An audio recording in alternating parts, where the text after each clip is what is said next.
반갑습니다. 정전 이야기를 하고 있는 방길튼 교무입니다. 원불교 개교동기에서 정신의 세력을 확장한다는 말이 나옵니다.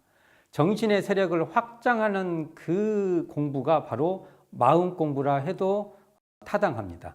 그렇다면 여기에서 정신의 세력을 확장한다는 그 정신과 마음 공부의 마음의 관계에서 정립이 될 때 훨씬 원불교 마음 공부의 위상이 바르게 쓴다고 생각이 듭니다. 원불교의 마음 공부는 한마디로 정신의 세력을 확장하는 공부고, 원불교의 마음 공부는 정신의 세력을 확장하여 물질의 세력을 항복받는 공부라고 할 수 있는 것입니다. 지난 시간에 정산종사님께서 성품, 정신, 마음, 뜻의 관계에 대해서 간략한 말씀을 드렸습니다. 오늘 다시 한번 또 말씀을 드려볼까 합니다. 정산종사님 말씀을 한번 봉독해 드리도록 하겠습니다. 성품은 본연의 체요. 성품에서 정신이 나타나나니 정신은 성품과 대동하나 영영한 감이 있는 것이며, 정신에서 분별이 나타날 때가 마음이요, 마음에서 뜻이 나타나나니 뜻이 곧 마음이 동하여 가는 곳이니라.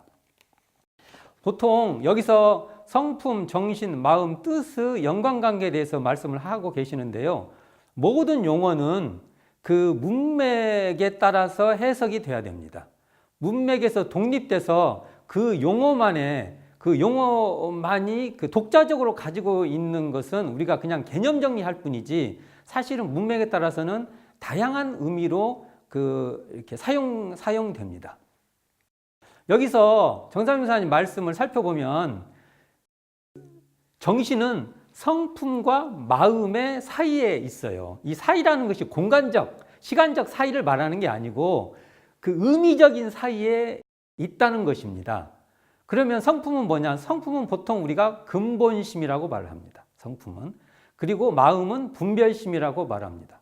그런데 이 정신은 근본심의 성품과 분별심의 마음을 가로질려서 전체를 통괄하는 어떠한 경지입니다. 그러면 여기서 우리는 정신에서 마음이 이렇게 첫 움직임이 발생되는 것이죠. 관계를 다시 한번 말씀을 드리면, 마음의 그 바탕이 바로 성품이라고 할 수 있다고 하면 성품의 작용이 마음이죠.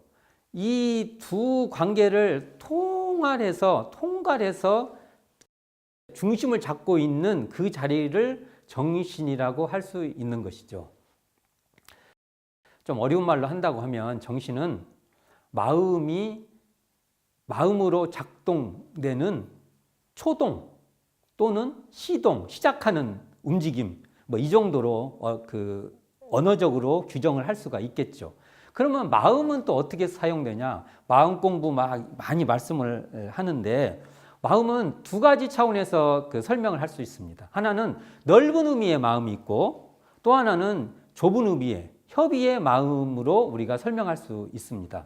넓은 의미의 마음은 성품, 정신, 마음, 뜻이라고 말할 때 그것을 전체를 다 통괄해서 말할 때 넓은 의미의 마음이라 할 수 있고요. 좁은 의미의 마음은 성품, 정신, 마음, 그리고 뜻으로 이어지는 그 마음이라는 그 단락, 그 흐름의 단락에서 협의적으로 사용할 수 있는 단어입니다. 그래서 우리가 보통 마음이라고 할 때는 어떨 때는 넓은 의미로 사용할 수도 있고, 어떨 때는 좁은 의미로 사용할 수 있는 거죠. 그것은 그 문장의 문맥에 따라서 우리가 읽어내야 되는 과제죠. 이걸 비유를 한번 해보면, 빌딩이 있어요. 한 4층짜리 빌딩이 있다. 예를 들면 하면 4층 전체를 우리가 그 빌딩을 마음 빌딩 이렇게 말할 수 있습니다. 그런데 이것을 예화를 들면 1층이 성품이고 2층이 정신이고 3층이 마음이고 4층이 뜻이다 보면은 3층을 협의적으로는 마음이라고 이렇게 말할 수 있죠. 우리가 일반적으로 마음이라고 쓸 때 일심이라는 말을 씁니다. 일심. 근데 일심은 사용에 따라 달라집니다. 보통 우리가 마음의 근본적인 전체를 포용을 할 때는 일심하면은 마음을 근원적으로 통과라는 개념으로 씁니다. 우리가 잘 알고 있는 대승기신론의 원효 스님께서 그 대승신으로 나오는 일심을 말할 때는 그런 협의의 마음이 아니라 그걸 통과라는 근원적 마음으로 사용을 합니다.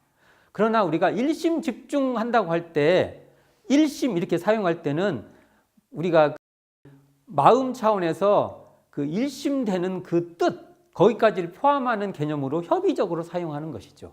그래서 저희들이 오늘은 제가 정신이나 마음이라는 이 개념에 대해서 한번 설명을 드렸는데요. 이것은 왜 중요하냐면은 원불교의 마음 공부의 근거는 정신의 세력을 확장하고 물질의 세력을 항복받는 공부이기 때문에 그렇습니다. 그러니까 정신의 세력을 확장한다는 그 정신의 그 용어적 개념을 잘 이해할 필요가 있고, 그 정신 개벽의 마음 공부라고 할 때 정신을 개벽시키는 정신의 세력을 확장하는 그 마음이라는 개념을 이해할 필요가 있는 것이죠.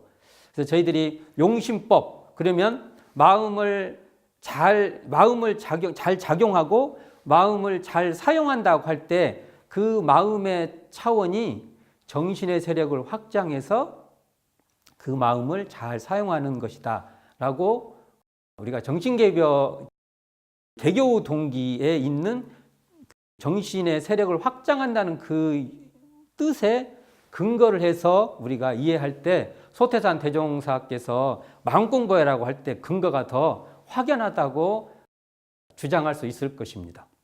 정신과 마음의 용어를 다시 말씀드린 이유는 원불교의 공부는 마음 공부라고 하는데 그 마음 공부의 근거가 어디에 있냐면 정신의 세력을 확장한다. 그 말씀에 있기 때문에 말씀을 드린 겁니다. 우리 원불교의 마음 공부는 어디에 있냐고 다시 물어보면 정신의 세력을 확장하고 물질의 세력을 항복받는 공부다고 해도 타당합니다. 마음은 바로 정산용사님께서 성품, 정신, 마음, 뜻으로 구분해서 설명해 준 것을 총합하는, 총괄하는 그러한 차원의 마음과 정신이 시동, 그러니까 첫 스타트가 되는 거죠. 정신이 깨어있는 그 정신이 첫 움직이라고 했지만 시간적인 움직임이 아니고요. 그 성품에 근거해서 마음의 차원으로 그대로 드러난다는 겁니다. 이 자리를 통과하는 것이 정신 자리인데 그 깨어있는 그 정신의 근거에서 마음을 잘 사용하고 마음을 잘 작용해서 물질의 세력을 항복받아 선용하는 차원까지 가는 것이 원불교 마음 공부의 그 정체성이고 그것이 바로 핵심이라는 말씀을 그 자리에 근거할 때 원불교 마음 공부는 더 탄탄한 그 정체성을 갖는다는 말씀을 드리고 싶어서 오늘 다시 정신과 마음의 용어에 대해서 다시 한번 말씀을 드렸습니다. 지금까지 방길튼 교무였습니다. 감사합니다.